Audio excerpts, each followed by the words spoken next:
പാലക്കാട്ടെ ഞെട്ടിക്കുന്ന തോൽവിയുടെ ഉത്തരവാദിത്തം ശോഭയ്ക്കോ?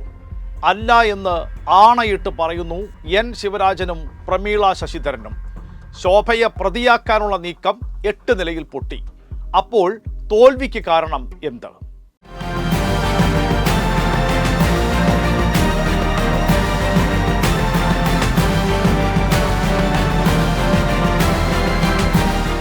സിറ്റിംഗ് സീറ്റല്ല, ശരിയാണ്. പക്ഷേ ഇക്കുറി പിടിച്ചടക്കുമെന്ന വാശിയിലായിരുന്നു. തൃശ്ശൂരിന് പിന്നാലെ പാലക്കാട്, വടക്കുംനാഥന് പിന്നാലെ വിശാലാക്ഷി സമേത വിശ്വനാഥൻ. സംസ്ഥാന അധ്യക്ഷന് ഒരു സംശയവുമില്ലായിരുന്നു. എന്നാൽ പെട്ടി പൊട്ടിച്ചപ്പോൾ കൃഷ്ണകുമാർ പൊട്ടി. ശക്തി കേന്ദ്രങ്ങളിൽ പോലും അമ്പരപ്പിക്കുന്ന വോട്ട് ചോർച്ച. 2021 ഇ ശ്രീധരന് കിട്ടിയതിനേക്കാൾ 10,671 വോട്ടിൻ്റെ കുറവ്. ഇ ശ്രീധരന് അന്ന് കിട്ടിയത് 50,220 വോട്ട്. ഇപ്പോഴത് വെറും 39,549 കുറഞ്ഞു.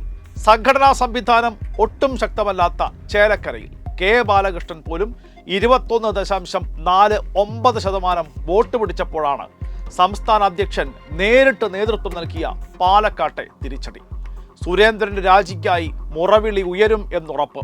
അതോടെ 2 രീതിയിലായി പ്രതിരോധം. ഒന്ന്, ശോഭാ സുരേന്ദ്രൻ വിഭാഗം തോൽപ്പിക്കാൻ ശ്രമിച്ചുവെന്ന് പ്രചരിപ്പിക്കുക. 2, രാജി സന്നദ്ധത അറിയിക്കുക. ഒഴിയുകയല്ല, നിങ്ങൾക്ക് നിർബന്ധമാണെങ്കിൽ കേന്ദ്ര നേതൃത്വം ആവശ്യപ്പെട്ടാൽ ഒഴിയാം, ആ ലൈൻ. അപ്പോഴാണ് പാലക്കാട് വെടിപൊട്ടിയത്. ശോഭയെ പഴിചാരി രക്ഷപ്പെടാനുള്ള നീക്കം തുടക്കത്തിലേ ഇല്ലാതാക്കി എൻ ശിവരാജനും നഗരസഭാ ചെയർപേഴ്സൺ പ്രമീള ശശിധരനും രംഗത്തെത്തി.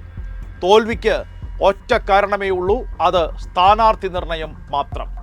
കൃഷ്ണകുമാർ വേണ്ടെന്ന് പലവട്ടം പറഞ്ഞിട്ടും കേട്ടില്ലെന്ന് ശിവരാജൻ തുറന്നടിച്ചു. ഇയാളെയല്ലാതെ വേറെ ആരെയും കിട്ടിയില്ലേ എന്നായിരുന്നു ആളുകളുടെ ചോദ്യമെന്ന് പ്രമീളയും തുറന്നു പറഞ്ഞു. ശോഭാ സുരേന്ദ്രൻ പാലക്കാട് വരികയും നന്നായി പ്രവർത്തിക്കുകയും ചെയ്തെന്നുകൂടി പ്രമീള അറിയിച്ചു. എല്ലാം സുരേന്ദ്രനോട് മാത്രം ചോദിച്ചാൽ മതിയെന്ന് വി മുരളീധരനും ബി ഗോപാലകൃഷ്ണനും നേരത്തെ തന്നെ പറഞ്ഞൊഴിഞ്ഞതിനാൽ ഇനി ഒറ്റയ്ക്ക് ചുമക്കുകയല്ലാതെ നിവൃത്തിയില്ല. ഒടുവിൽ സുരേന്ദ്രൻ സമ്മതിച്ചു. 3 പ്രാഥമിക ഉത്തരവാദിത്തം തനിക്ക്. പാലക്കാട് ഒരു തുടക്കമാണ്. സംസ്ഥാനത്ത് ഒരു തെരഞ്ഞെടുപ്പിന് ശേഷവും BJPയിൽ ഇതുപോലൊരു പൊട്ടിത്തെറി ഉണ്ടായിട്ടില്ല. ഞാൻ പറഞ്ഞാൽ കേൾക്കുന്ന ചില ജില്ലാ പ്രസിഡന്റുമാരും ഞങ്ങൾ തീരുമാനിക്കുന്നവരും. ആ ലൈൻ ഇനി നടക്കില്ല എന്നതിന് സൂചനയാണ് പാലക്കാട് കേട്ടത്. കൈയടിക്കുന്നവരെക്കാൾ കൂടുതൽ പേർ കാലുവാരി നിലത്തടിക്കാൻ തയ്യാറായി നിൽക്കുന്നുണ്ട് എന്ന സത്യം സുരേന്ദ്രൻ മനസ്സിലാക്കിയാൽ സുരേന്ദ്രന് നല്ലത്.